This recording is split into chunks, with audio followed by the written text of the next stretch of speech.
ঝিনাইদহ ৪ আসনের সংসদ সদস্য আনোয়ারুল আজিম আনারকে অপহরণের পর হত্যার ঘটনায় ঢাকায় হওয়া মামলার তদন্ত তদারকি কর্মকর্তা এডিসি শাহিদুর রহমানকে বদলি করা হয়েছে।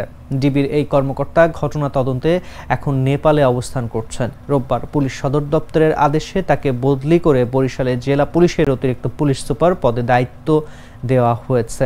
তিনি ঢাকা মহানগর পুলিশের গোয়েন্দা ওয়ারি বিভাগের অতিরিক্ত উপ পুলিশ কমিশনার হিসেবে দায়িত্ব পালন করছিলেন। আইজিপি চৌধুরী আবদুল্লাহ আল মামুনের সই করা এক প্রজ্ঞাপনে এডিসি শাহিদুর রহমান সহ ২৩ কর্মকর্তাকে একযোগে বদলি করা হয়েছে। কলকাতায় গিয়ে এমপি আনার নিখোঁজের পর থেকেই ডিবি কর্মকর্তা শাহিদুর ঘটনাটি নিবিড় পর্যবেক্ষণ করছিলেন।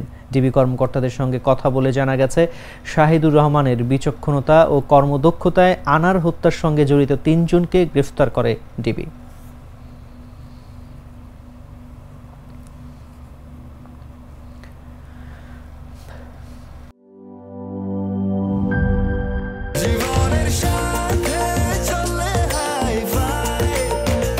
স্বাস্থ্যকর অল টাইম ফ্যামিলি কেক, সব সময় অল টাইম হেলদি লাইফ।